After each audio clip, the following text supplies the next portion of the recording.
Саламатсыздарбы, урматтуу кыргыз элим, урматтуу мекендештер, Кадырман Калайык.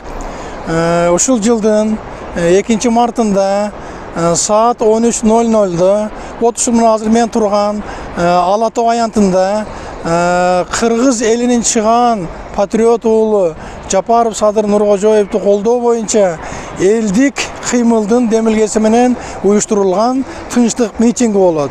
Бул чоң жыйынга Кыргызстандын бүткүл айыл кыштактарынан, райондорунан ошол чыган уулубузду колдогон патриоттор катышышат. Урматтуу Калайык, Кадырман эл журт, силер баарыңар жакшы билгендей, биздин патриот уулубуз Садыр Нуркожоевич Жапаров 2017 жылдан бери ак жерден кесилип болгон бир жала менен өзүнүн ушул эң оор күндөрүн абакта өткөрүп жатат.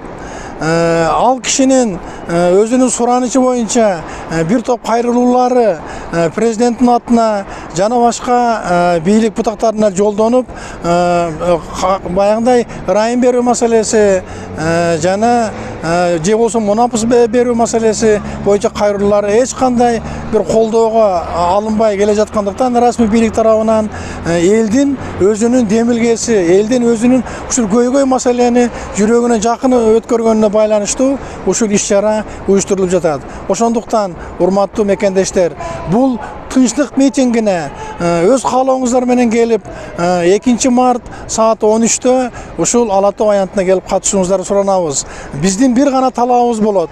Элибиздин чыган уулу Садыр Нуркожоевич Жапаровду боштондукка чыгаруу. Мен ойлойм, биздин укук коргоо органдары, бардык расмий бийлик бул митингден эч кандай бир баягындай бир жаман нерселерди күтпөй эле койсо болот.